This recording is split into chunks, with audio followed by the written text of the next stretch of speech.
Okay, I'm going to refrain from getting into the political aspects of this video, but please make no mistake, fuck this guy. Also, this is about sports, so if this isn't really your thing, I'll try and keep it a little surface level for you. I make an explicit mention of that because I'm also not necessarily a fan. However, you might have seen it like bleed through your feet a little bit, but the New York Knicks have been on a really generational run recently, and it's kind of cool to see like something that I specifically try not to follow, which is sports, bleed into my thing because of how big it's getting. Might be able to see him a little bit, but here's the sleepy guy. He's in here right now. I don't know why.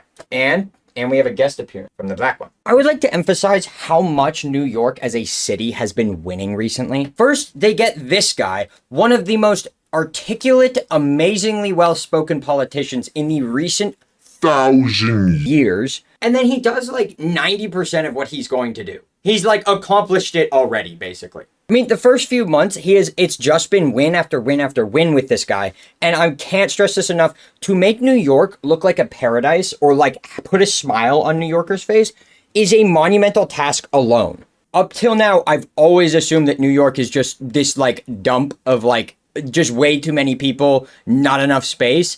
And oh boy, am I getting jealous of New York of all places, bro. Fuck. Alongside their amazing mayor, their NBA team has not stopped winning. Their NBA team is the New York Knicks, and my God, are they generally known to be like one of the worst teams ever. And then this season came around and they locked the absolute fuck in. They have not won this much since 1998. They are just tearing people down. They are on a 13-game win streak. They cannot be stopped right now. I'm also not going to sit here and pretend to like know how to analyze how an NBA season is doing compared to like a 1998 season of the NBA. I don't understand the sport very well and I don't know the history of it. So the summary of it, for anybody who cares, is that they are playing out of their mind. Their 13-game playoff streak is the second longest running one in the entire history of the sport. That's how well they're playing right now. All of this. And then the president attends a game. Goodbye, win streak. Goodbye, momentum. You can't even make this up. This guy oozes a plague aura that just annihilates fun within a 50-mile radius. Yesterday on the 8th, Donald Trump attended the New York Knicks versus the San Antonio Spurs, like NBA Finals 3 game. And everybody on Twitter and every single article I've read is saying that he literally just cursed them. Utah walking into a classroom meme. Hi, president here. Just the fucking Antichrist walking onto the basketball court. And yes, the New York Knicks did end up losing the one game he decided to attend.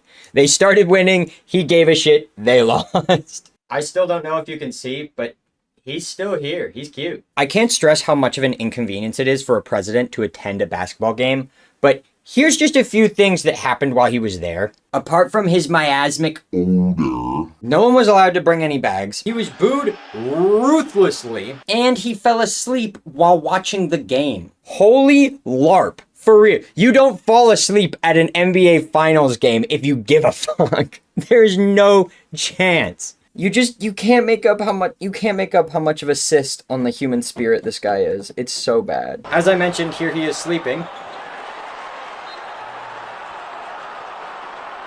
Pretty comfortable. Someone please get Grandpa some candy. He doesn't need to be out past the late hours of 7 p.m., bro. Put him in a home. Here he is. When he was introduced, he was booed very loudly.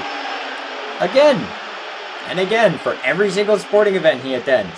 Boos on repeat. One quick little thing I did want to mention here. This isn't even like poor people booing him. This isn't like the general population booing him. Seats here for this game cost upwards of $5,000, meaning that he's just in an arena of basically what I'm going to call his peers and people who have it very well off, and he's still getting schmeckled. I really want the thumbnail and title to be like me and Trump sleeping at the NBA games together, but I'm not sure how I can make that work. That basically concludes the generational run of the New York Knicks. I feel so bad that their win streak has just been obliterated, but they had a fucking tear. And then an actual biblical orange plague swept across the fucking basketball arena to just obliterate their chances of winning. Goodbye, good vibes. Kill the Knicks. Anyways, without digging too far, I appreciate you. Thank you for watching, especially if you're up to here. Thank you twice. But that's about it. Peace out.